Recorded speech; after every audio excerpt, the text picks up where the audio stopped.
Welcome to the Mean Street Podcast with Brandon Benefield. Hey, what is going on here? Adam Howell. Okay, I need 33 1/3 pounds of bacon. Alfred Romero. Because I'm going to tell you right now, I'm like a dumpster. And Adrian Moss. Let's do this! We use the word revolution because this is a revolution. Hold one, arm drag. Woo! The millions. What? That's the big wiggle. Look at all of this crap in this ring. Hold two, arm bar. You don't know what hard times are, Daddy. It's still real to me, damn it. That's right, yet another podcast about professional wrestling. Seriously, guys? Making their way to the ring at a combined weight of 776 pounds, the Mean Street Podcast. Hold three, the moss-covered, three-handle family Gradunzel. Two, sweet! God almighty, the roof just came off. And that's the bottom line, because Stone Cold said so.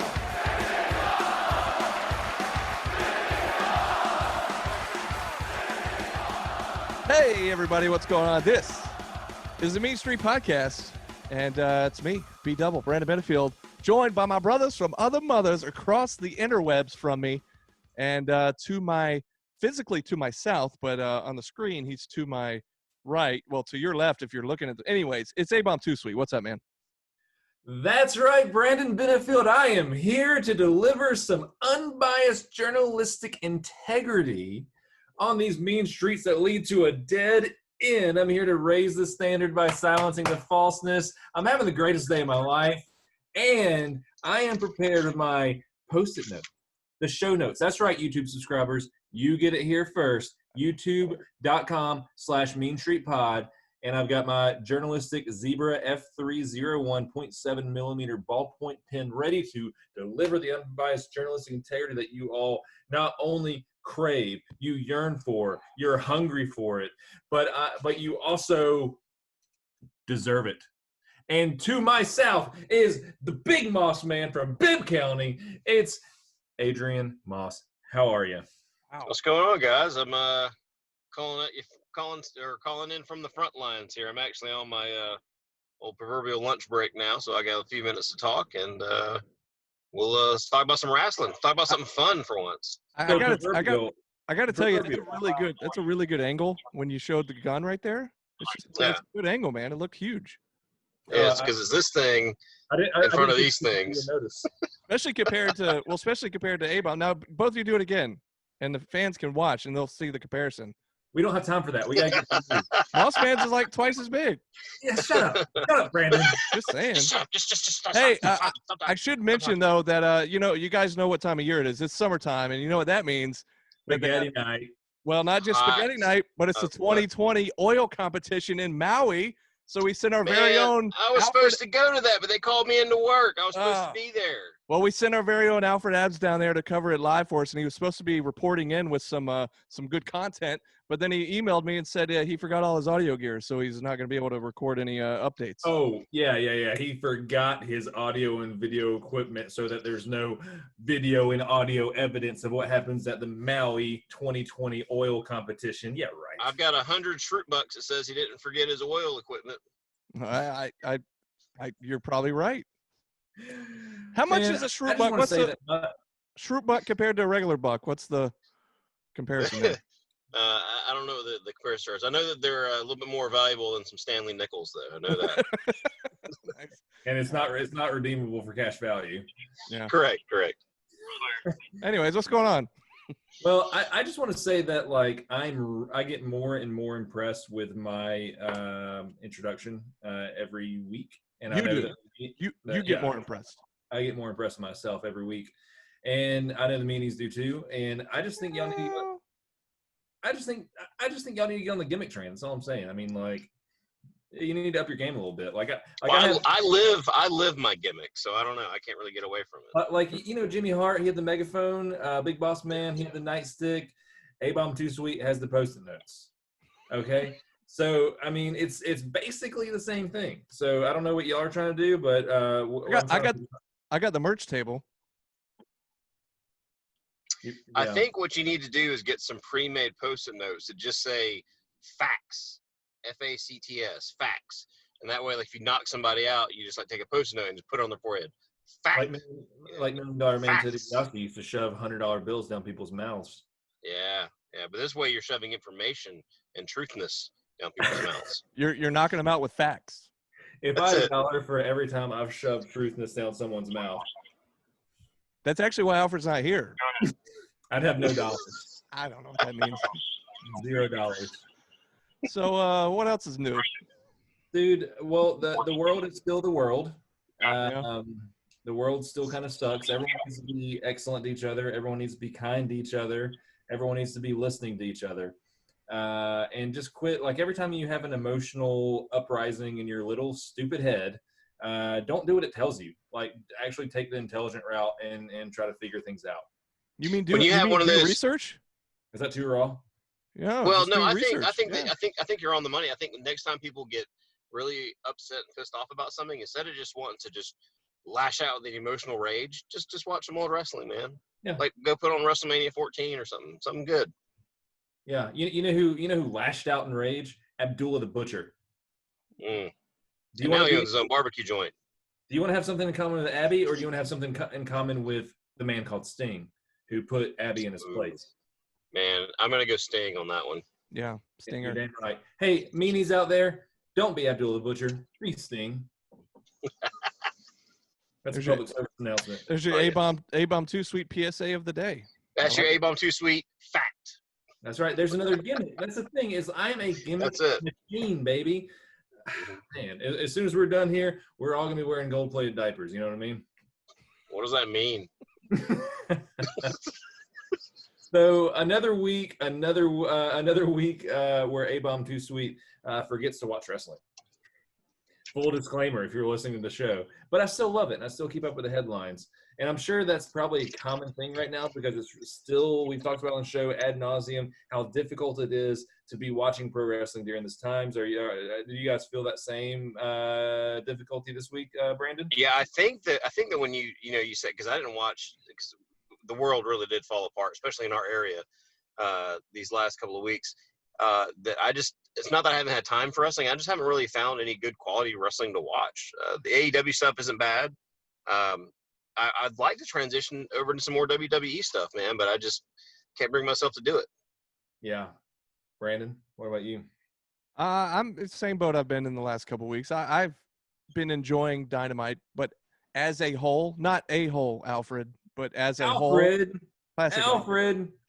Oh, guys, if you're watching this, if you're not watching this, you should see his face. If you are watching this, then you know we're making up stuff. Anyways, as a whole, it's tough to watch, but of everything that's out there right now, I am somewhat enjoying Dynamite. But yeah, I would like to. The thing is, NXT has such a stacked roster that I would love to watch it. I just never keep up with it. So. Yeah. I don't know what they've been doing. I've tried to watch Raw, tried to watch SmackDown. Backlash was this past weekend. I don't know, did either of you guys watch Backlash? I didn't even know it was a thing. Yeah. I thought about it, but I looked at the card and I decided not to watch it based on the card. So here's the thing about what they were touting as going to be the greatest wrestling match ever between Randy Orton and Edge. And I knew since Randy Orton was in it right away that Adam would be like, forget that, because you said, what did you say? He's had senioritis for the last 10 years or whatever. Yeah, I mean, I respect him, but I just don't I've never had an emotional reaction watching a Randy Orton match. I've just never been invested. So what was interesting about it is they shot it in multiple takes. Apparently, I don't know why they just didn't go about it filming it straight through. It was way too long. I think it ended up being like 40-something minutes, which didn't need to be that long, but I get that they were trying to make it a classic, old school wrestling match. They did a bit at the beginning where they did like a nod to Howard Finkel, and they dimmed the lights and they brought down the old MSG microphone, and then they had the voice of Howard Finkel introducing both Edge and Randy, which was kind of cool. But then as soon as they went to lock up, they switched the camera angle to where it was inside the lockup, looking up. So it was kind of like they tried to do a cinematic feel like they did with the Boneyard match or something. And I'm like, as soon as that happened, I'm like, why did they even do that? Like, why not just film it like a straight wrestling match? But they only did that a couple of times, and for the most part, it was a pretty basic wrestling match. But then they also piped in the fake crowd noise. So you could see that there were 15 people that they have around ringside behind the not the hockey glass, but the wrestling glass. It's not a hockey game, Brandon. It's a pro wrestling match. Right. And the so hell's wrong with you? I learned that a couple of weeks ago listening to MSP. But you could see all those people, then all of a sudden you hear thousands of people roaring and starting a chant and chanting, "This is awesome," because they're piping in the fake noise. And I just thought that was super silly. Like really? That's extremely lame. Yeah. Yeah. I just thought, I don't know. I guess they're trying. I know that's some Milli Vanilli shit. Like, that's not cool.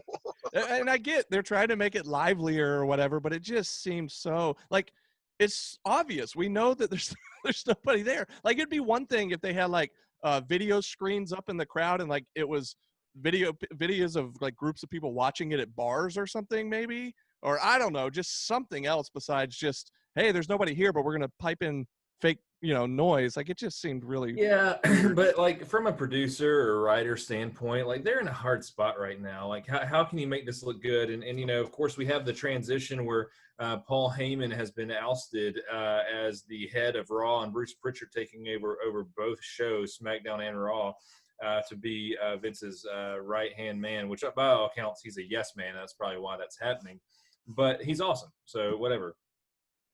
But to be in his standpoint, to be from his viewpoint, that's tough. What are you going to do? How are you going to get people over without a live crowd? How the past 3 months you have nothing. You have 3 months, maybe going in 4 months. A lot of scientific experts out there are saying that we're closer to the beginning of the COVID situation than the end. So during this entire time span, how are you supposed to get pro wrestlers over? That you got to be creative, and they're just racking their brains, working 24/7, drinking all kinds of energy beverages, which I do not approve of, because if you do the journalism, you will understand that taurine and caffeine combination is really bad for you, and especially the high sugar content. But what do you guys think? Where else can they go? What else can they do? If this is the route they're going to take, I'm almost surprised that they're not trying to get Roman Reigns over. I mean, somebody that they've been trying to get the crowd to cheer for the last 5 years. Hey, we can just put a soundbite in here, people saying Roman's awesome, but they're not even taking advantage of that. Well, here's the thing. So he's been gone ever since before Mania, because he's high risk with his bouts with leukemia or whatever. So he's hasn't. They haven't even mentioned him. I thought that was all work. Well, A.Bomb2Sweet told me on the MSP that it was, but I didn't believe him. So I believed him. I totally believe him. I don't know, but he's not there, and supposedly WWE has been instructed, or storyline wise, they're not even mentioning him. They haven't mentioned him since he's disappeared. But otherwise, yeah, you're right. This would be a perfect time for them to pipe in the fake cheers, and maybe they'll start doing that at actual shows when fans come back and the crowd starts booing. They'll just turn up the volume on the cheering when he's out there on the cheer machine. Yeah, I don't know, but I just feel like if you're gonna try the fake crowd noise, I'm surprised they didn't try that on Raw or SmackDown or NXT first and see that it was stupid before they tried it on the big pay-per-view match. I don't know. I feel like they would have tested it out somewhere first. But I don't know. I thought it was silly. There may have been some fans that liked it. And that's the thing about pro wrestling in general. We say it all the time. It's very subjective. Certain people are going to like certain things that other people aren't going to like, and vice versa. So it's very. Hey, I will say this. It is subjective, but there are also a lot of dumbasses out there. Well, yeah. Basically, anybody who doesn't agree with A.Bomb2Sweet. Yeah. Correct. Yeah. Correct. That's another fact. Fact. But so anyways, that's my big take on Backlash. Other than that, it was just your basic standard show. But that was the big match that was touted as and that was the main event of the evening. And honestly, I tried to kind of watch the whole thing, and I don't even remember what else happened on the show. That was the main thing that stuck with me, and it wasn't even. Oh well, what about Edge's injury? Is that a legitimate thing? So my understanding, it was a tricep injury, and I actually tried to look for it because the news broke because it was pre-taped. The match was taped like a week ahead of time, and the news of the injury broke like right before the show aired. And so I saw that, and I was like, "Oh, okay, interesting." So when I watch it, I'll look for when it happens. That's the tricep, Adam, right? That's the tricep. That is the tricep. It's located in the Right around here. Is this, Yeah. this area right here? Is Well, that look what at it the was? size difference. Hang on, do it again, Mossman. Look, On the side over here. We don't. Adam. We don't have time. Fact. Adam. Fact. Adam, put your arm back up. I want to see the. We don't have comparison. time. Hey, we don't have time for a comparison.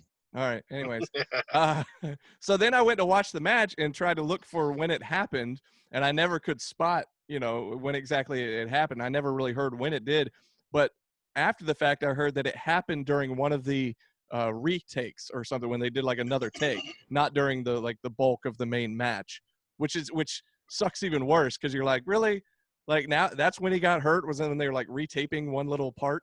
So I hate that for him, but I heard it's going to be a number of months, perhaps 4 to 6 months, maybe. I don't know what the word was, but I heard it's going to be a while. Man. What is the world going to do with 4 to 6 months without Edge? In the COVID-19 world of wrestling as it is anyway. But aren't they? They're working at a good angle with Christian too, though, aren't they? Because I did see some of that, and that looked pretty cool. That actually piqued my interest for WWE, was seeing Christian come back in, and he had that little spot with Ric Flair this last week too, which is kind of cool.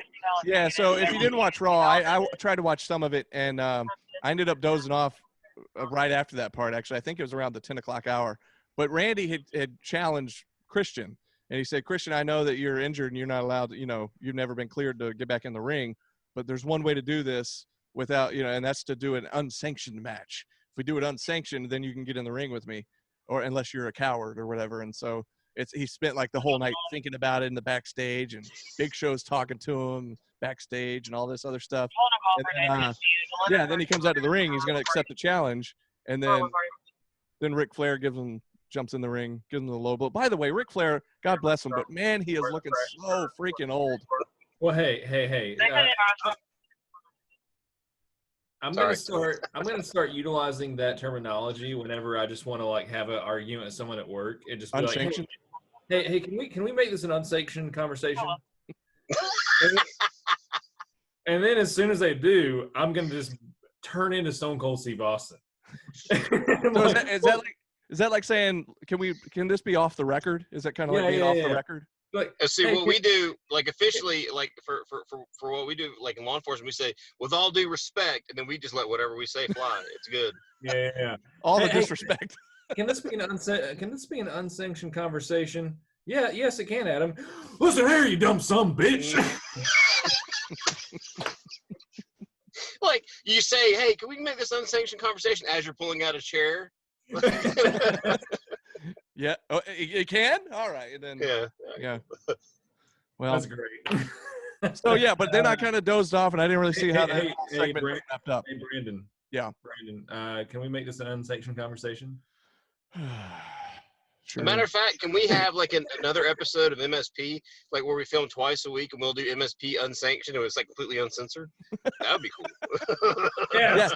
I'm on board for that. Alfred would be in charge of recording and producing all that stuff. Brandon's I can't be associated with it at all. In that case, I didn't say that. I'm just, but that's, you put words in my mouth. Alfred is responsible for recording, we would just have to distribute cassette tapes that we recorded. Hey, listen to my MSP mixtape. Nice. Anyway, what were you saying, Brandon? I cut you off. Oh, that was about the but that was around the time I kind of dozed off, and I didn't really see how the segment. He gave Christian a low blow, and I guess that's how the segment ended or something. I don't know. Dude, I didn't even know that Christian was back. When did that happen? Well, he's not really been back, but ever since Edge came back, he's kind of been backstage every now and then. He'll be backstage chatting with Edge or something before a match or something. Hey, but I just got a crazy idea. And my ideas are amazing, and everyone knows it. All of y'all know it. All the meanies know that I have the best ideas of all time. Hey, I'm not saying they're the best. Everyone else is saying that they're the best. Believe me. So why hasn't WWE, like when we were talking about Edge and Christian, like I think about the Edge and Christian show, which is pretty funny. Like this would have been the perfect time period to have controlled studio environments, even during coronavirus, to just pump out like Tables for Three, Edge and Christian show, like all these other shows that like those are the reasons I have the network. I mean, for the most part, Like, that's what I watch. Like the last and see, that would be good. Like, I would love to watch like a documentary about, give me some that's like Seth Rollins, stuck in quarantine with Seth Rollins, like the stuff he does during the day, regular day stuff. That would be kind of neat. Dude, You know, yeah, you they could should do a take advantage guerrilla of that. style. Yeah, you could do guerrilla style for that. You could use. I mean, We call it Gorilla Monsoon style, but yeah. Guerrilla Monsoon style, and but I mean, I think they are kind of doing that to a point because we got the Sting documentary, and that probably took 45 days, 60 days to produce. Even though it was a lot of found footage and it was very kind of rushed together, but. And of course, you have the Undertaker Last Ride. Did you guys watch the latest episode? Yeah. I haven't. I need to get caught up on that because I think the final one's coming up soon, right? Yeah, so the final episode, which I guess will focus on him and AJ coming into this past WrestleMania in the Boneyard match. That'll be the final episode. I didn't catch the date on it. It hasn't been every single Sunday. I feel like they've kind of spread them out a little bit. So I don't know when the next one is. What's that?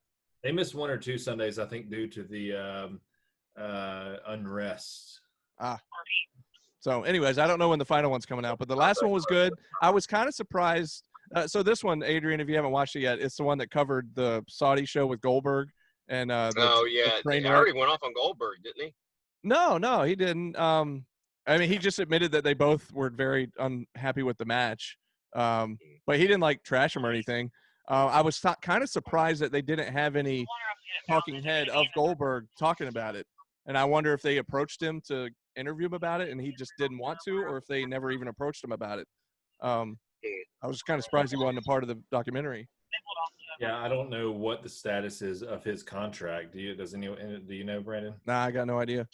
But I do know that after that match happened, like a day or two later, I remember Goldberg tweeting, sent out a tweet talking about how disappointed he was and how he was like apologizing to the fans for for the match being a train wreck. But other than that, I never heard him interviewed about it or anything else. But this episode of the documentary covered that match and leading up to it and the aftermath of that. And it was another good episode. The whole series has been great so far, I think. It's been fantastic, and I hope we see more stuff like that. I'm not sure. It's kind of funny. My first thought was just how well it's produced, how well it's made, and I do think that there's a lot kayfabe still going on. Like a lot of people are saying, this is Undertaker, but not kayfabe. I'm like, nah. Like it's still going through marketing room tables. It's still going through writers' tables. Nothing hits your TV screen without being a shiny product. Well, it's like reality television. All the reality shows out there, none of them are actually real. Yeah. But 95% of the populace does not know that. So that's why I'm trying to warn the meanies out there. You can't believe anything you see on your TV unless you're watching youtube.com. Well, the meanies are part of the 5%, though. Yeah, that's right. The meanies are not part of that 95%. Brandon, you just created a gimmick for yourself, buddy. Yes. I'm so happy. I'm so proud. Thanks, man.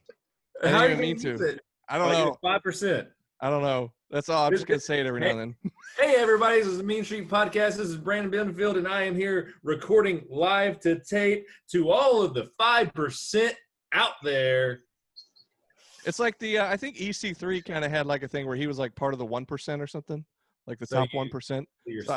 I didn't mean to steal it. You said it. You said it was my gimmick. I don't know. Whatever. I think you can use it. Hey, meanies, if you think that Brandon Benefield, B-double, if you will, should use the 5% in his gimmick, give us a like and a subscribe on all your favorite social media platforms. We're going to end up losing likes and subscribes for some reason. So, wait a second. That didn't work. Go ahead and like and subscribe and ring that bell. Ring your mom's bell. Whoa. Alfred. But I do think that there's just a lot of falseness out there, and we're trying to silence the falseness. I'm tired of the world the way it is, guys. I am really, really tired of the way the world is. There's a lot of bullcrap in it right now. and you have a bunch of jackwagons out there that feel the need to add bullcrap to the bullcrap wagon.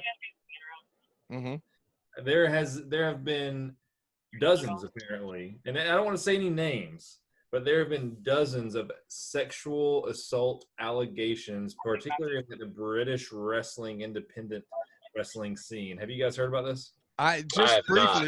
just briefly, and you were telling us a little bit about it off air. So yeah, what do you got? Well, it's basically a bunch of wrestlers, and they're in the independent wrestling scene. I'm not gonna say any names because they are allegations, but they are. It's plentiful. The list is plentiful. Wow. And I just think right now, like, there's no reason to add any more crap to the world. And so I don't know what's going on over there. I don't know if it's over here. But I mean, bottom line is unacceptable. Yeah. Man, speaking of things going on in the world, there's a lot of stuff going on in the world, and I think there's a lot going on that's bad. And right now, COVID, tired of you, COVID. If you're a wrestler, I would come out to me and Adrian. I think this is what I envision. COVID, the virus, is in the ring already. He's made his entrance. And I'm gonna get in the ring first, and I'm just gonna be like, no. Hey! Oh. This is my fantasy. Okay, you go ahead. And so coronavirus is already in the ring, right? And then all of a sudden it's Adrian and Adam. We're gonna go tag team, right? It's actually a handicap match. I don't mean that by any offense to the handicap people, but all of a sudden you hear, "Ooh, what a rush!" And then me and Adrian. Animal? You're Animal, and I'm Hawk. But that's taken. That's already. I know, but we're gonna be Legion of Doom, and we're gonna have the big shoulder pads with spikes on them, and we're just gonna do the. Oh, could we be like a Legion of Doom sequel called Legion of Tomb? It'd be like the number 2 and then OOM, Legion of Tomb. Yeah, Tomb. Yes, yeah, like that. That's good. And then we're gonna hit him with the Doomsday device, the Tombsday device, the Tombsday device. Yeah. And we're just gonna be done with coronavirus, but coronavirus apparently has infiltrated NXT developmental. Mm-hmm. I have heard this. And so other wrestlers, I'm trying to bring news. Well, so apparently, and come to find out, nobody. This is a podcast where people talk and nobody's talking. Wait, this is a wrestling podcast where half of us haven't even watched wrestling the last 2 weeks. Yeah, I'm surprised you even have any topics, Adam. You haven't been watching. But what I did hear about this was that when they found out about that, it made like the big time news that somebody from WWE got it. Somebody, a developmental talent, apparently. We never got a name. And then it come to find out that they hadn't been testing everybody before every taping. They'd just been taking temperatures, apparently. But I think everybody was under the impression that they had been testing people, which AEW had made the claim that they've always tested people before their tapings. So I think WWE was in a little bit of hot water for that because everybody's going, well, wait a second. I thought you've been testing people all along.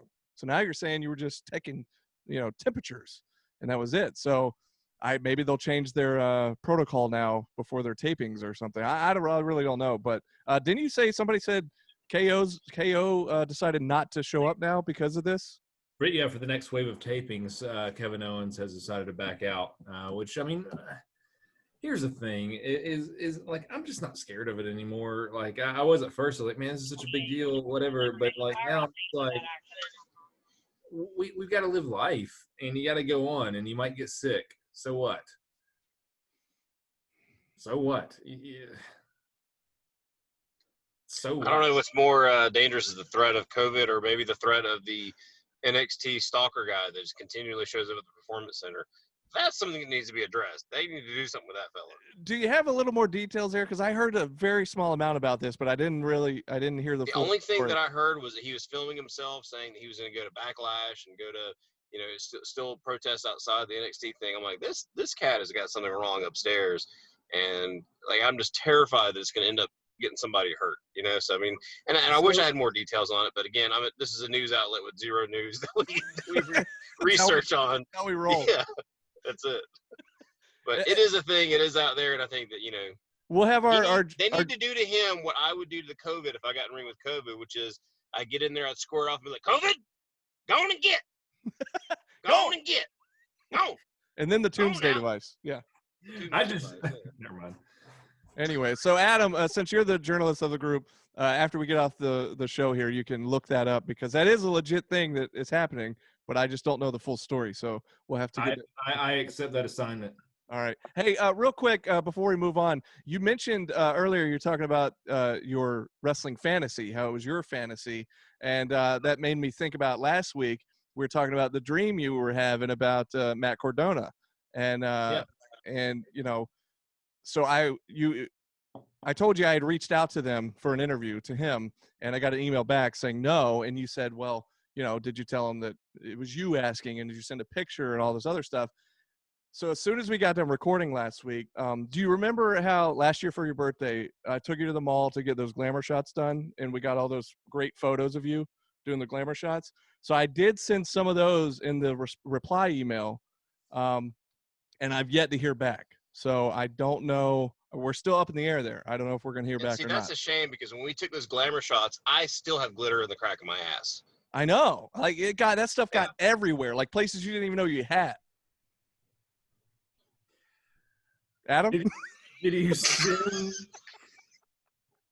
send the printed 8x10s? That I signed best wishes? Yeah, but you signed it with a black Sharpie on the black part of the picture. So I mean, I knew you signed it, but I don't know if anybody else will notice that you signed it. But I sent it. So you gotta get better at that. Yeah. Anyways, moving on.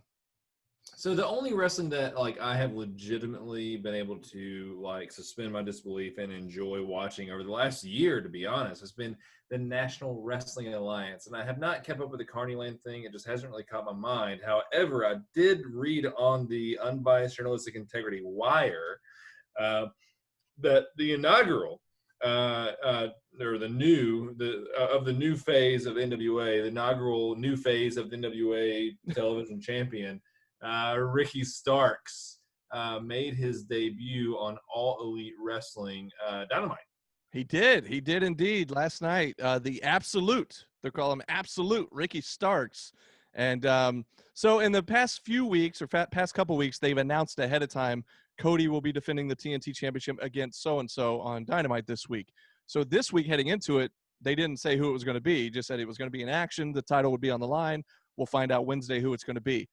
As soon as they come out, he cuts a little promo. Arn Anderson does a little introduction. They show a little video package starting on the feet, you know, dress shoes. They pan up and like, boom, there's Ricky Starks. And I thought, oh, this is pretty cool.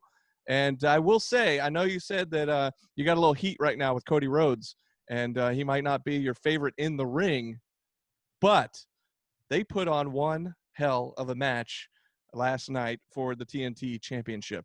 And look at me, I'm Cody Rhodes. Oh, I thought that was one of those voice things like Kane uses. I wasn't sure what you were doing there. That's a little stapler. Oh, gotcha. It's not a real tattoo. Oh, that was supposed to be the tattoo. I see. Okay, I got it. Anyways, it was a great match, and I took it right off the bat as, okay, this is like a one-off thing because they had said early on that the open challenge was to anybody, even outside the company. But after the match happened, on social media, AEW posted one of those graphics that said Ricky Starks is All Elite. So I take that to mean he signed a contract, and I guess we'll be seeing more of him in the future. Yeah, I mean, I think that's cool. What do you guys think about him overall joining the roster? I mean, is that a good get for them? I think it's a great get. And honestly, I didn't realize, I guess, the size difference. I was picturing more like a Sammy Guevara size. But when he got in the ring, I was like, him and Cody are pretty evenly matched. Sammy Guevara is like the X-Pac of this generation. I mean, like, like there's nothing to like about him.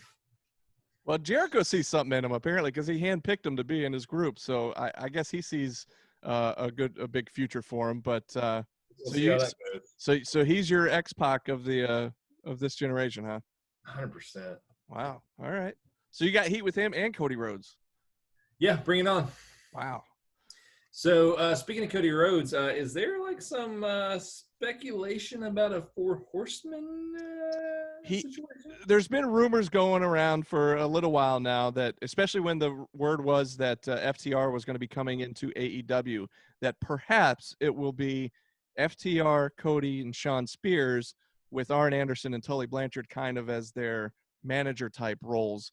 And it would be, I don't know if they'd call them the Four Horsemen, because I don't know who owns the rights to the names. I assume WWE, but I'm not sure. I heard Arn Anderson does. Well, there you go. So Wow. perhaps they could use that name or something, or a play on that name, perhaps. And then last night during Cody's promo, people were calling out today. I didn't catch it. I watched it live and I didn't really notice it, but you know me, I don't catch a lot of stuff because, I'm a little slow. But apparently he did a little Four Horseman gesture in the ring, or a little four at some point during his promo last night, and people were saying that was a little planting a seed for a slow burn angle where he eventually turns heel. Maybe he loses the title at some point and turns heel, and who knows. Well, everything is a slow burn right now, just with the way the world is. And let me, we talked about it last week, I think, but let me just ask you guys your opinion. If Dynamite were in Atlanta next week, right? Mm-hmm. No, and you just go in like normal. You pay your money. You go in. You sit next to some people we don't know. You walk past hundreds of people to go get nachos and beer. Would you go? Definitely. Yep. 100%. I wouldn't be a question for me. I'm absolutely going to be there. Like, number one, I like the product anyways. I like the product anyways. But number one, I miss live events so badly right now, and I will you can send me to a damn homeless midget fighting competition. I'm gonna go. I'm ready to see something live. We talked about this last week, and Adams, you even said, even if it's Monday Night Raw, something that we haven't watched a whole lot of lately, just anything that's a live show, we're just itching for it to come back. What the first night? You're hearing it right here tonight. The first time that there is a big live wrestling event, whether it's Raw, SmackDown, NXT, Ring of Honor, whatever it is, Dynamite, the meanies got to get together. And I'm taking 2 days off. I'm taking that Monday and Tuesday off. I want to let's just say I want to have fun. And after hours? Are you saying after hours A-Bomb might be there? We only want the top 5%. Or is it 5% or 15%? What was it? 5. 5. We only want the top 5%. Of the 5%. And so we're inviting the entirety of the 5% out there to come and join us and just like tailgate for like 12 hours ahead of time. Maybe smoke some wings, maybe do whatever we want to do. And I don't know how we make that happen. Smoke wings, Alfred. Smoke wings. Yeah. Sorry, Alfred thought it was something else. Okay. But the reason I asked, though, I mean, would you want to, like, take any precautions? Would you wear a mask? I'm not wearing a mask. I mean, unless it's something on the door. I want to get that good pro wrestling COVID. I want the good stuff. If I'm going to get it, damn it, I'm going to get it. Well, I mean, if you go to a wrestling show, you've probably built up so many immunities anyway from going to the past wrestling shows. But I will say that, speaking of masks, like, I kind of want to order a luchador mask. Oh, that'd be funny. Yeah. This is my mask. Yeah. See. But I mean, Brandon, so would you wear a mask? No, I mean, if it was my choice, I would not. But I mean, if we go, because I know a lot of places now, when you get there on the door, it'll say like, please wear a mask or something. And if, out of respect for the rules of wherever I'm at, I will if I need to. But if it's up to me, then no, I'm good. I hear you. One thing about AEW, one thing I can't wait to wait for. One main reason I cannot wait for live events to start back is tag team wrestling. Tag team wrestling to me has always been. I don't know if it's always been my favorite. I think in my early childhood, it was one of my favorite forms for pro wrestling because I remember the Steiner brothers in WCW going against Doom, Butch Reed, and Ron Simmons, and those are two of my favorite pair-ups. Harlem Heat, those guys. I just love.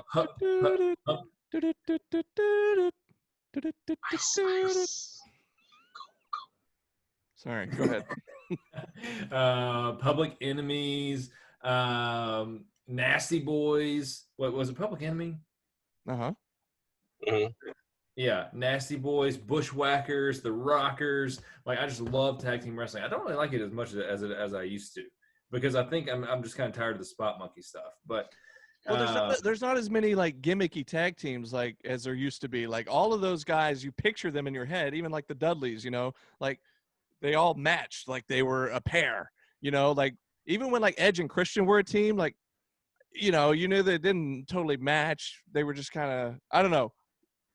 But nowadays there's just there's a lot more guys that seem like they're throwing together to form a team. I agree. And that's the thing is like, one thing I hate is you just throw two guys together like Heyman Page and Kenny Omega. And that's not a tag team to me. Like a tag team are the Road Warriors.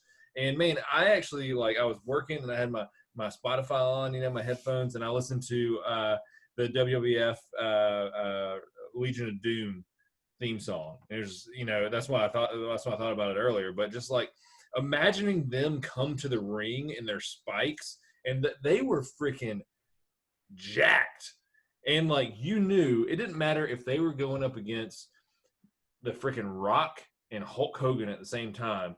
You knew that LOD could run through them because they were the superior tag team. Mm-hmm. And I just love tag team pro wrestling when it comes down to it. But I will say that in the mid-90s that started to change because Bret Hart, Shawn Michaels, Dean Malenko, Chris Jericho, Eddie Guerrero, all those guys really started getting my attention. But now the AEW tag team roster is freaking stacked, man. You got Lucha Brothers, Young Bucks, FTR. I'm looking forward to seeing what they can really do with that. What do you guys think about that? Have you watched FTR since they've been in AEW yet? They have put on, and they were great. I mean, I liked them as the Revival. They were always a solid tag team. But watching them in AEW, and I don't know if it's just maybe they have a weight off their chest and they can just they have a little bit more free reign. But man, those cats were so solid in the ring, clean tags, and they were tagging out fresh and things like that. And dude, the last match I saw them in was them versus the Butcher and the Blade, and that's a great tag team. I think they're awesome too. So definitely keep an eye on AEW, man. I think their tag team divisions is, like you said, is stacked, and it's quality stuff now. And I'm looking forward to seeing what more we get out of FTR. Yeah, for sure. Go ahead. And the tag team division overall, but I do like the Butcher and the Blade about 33% less now. Because Bunny's doing her thing with QT Marshall. Yeah. Well, the thing is that doesn't make sense. I watched that. I'm like, why? I still think there's some sort of slow burn there where she's going to end up costing them some big deal, and it's going to be like a big ploy the whole time from Butcher and the Blade, and Butcher and Blade are going to get the upper hand on the Natural Nightmares at some point. I don't know, but there's something fishy going on, and it's too weird to just be like, oh, now they're just in love and she's part of the Natural Nightmares. It just doesn't make sense. But to go back to your point, you're talking about Butcher and the Blade. They're just a good-looking, old-school-looking team. And when they fought FTR, I guess it was last week, it was FTR's AEW in-ring debut, and that was a brawl. I mean, that was a great match between two old-school teams. And one thing I wanted to mention, Adrian, you asked a couple weeks ago what the deal was with them, changing their outfits. So I noticed whenever they're in the crowd watching, they're wearing the all-white, whatever, T-shirt, white pants. Yeah. But when they're in the ring, they're wearing those black, crazy-looking outfits that we noticed that they're known for.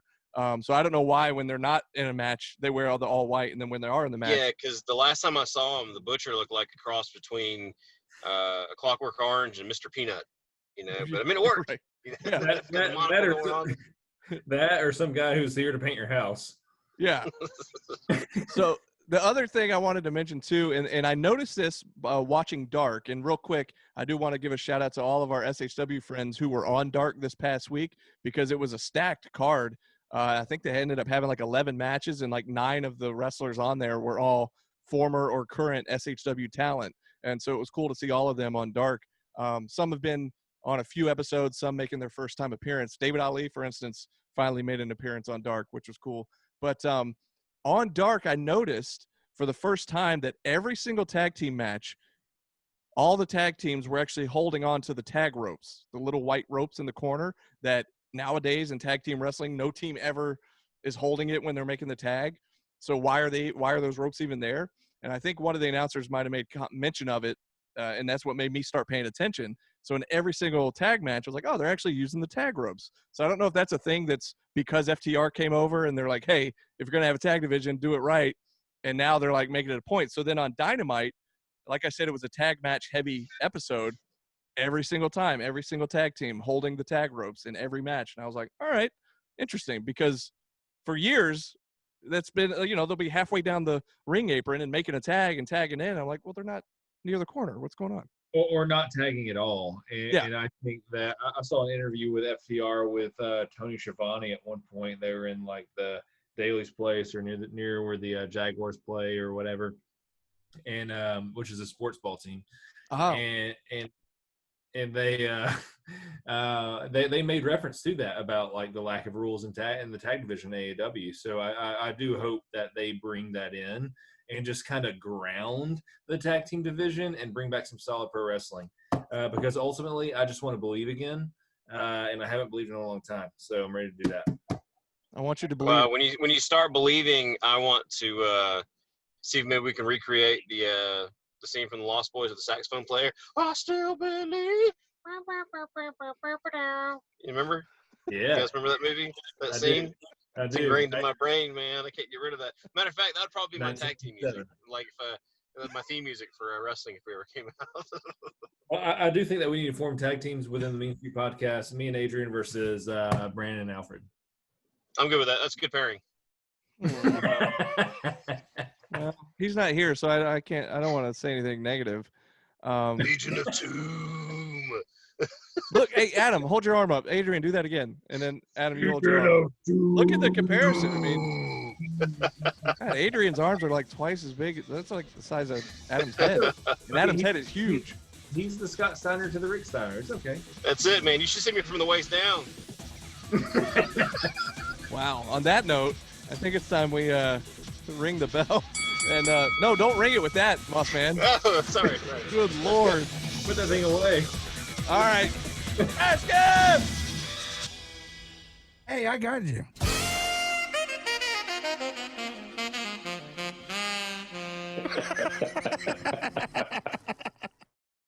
Ring the bell. All right. He's tapping out, I guess. Alfred, Love if you you hear this, call us. We're worried sick about you.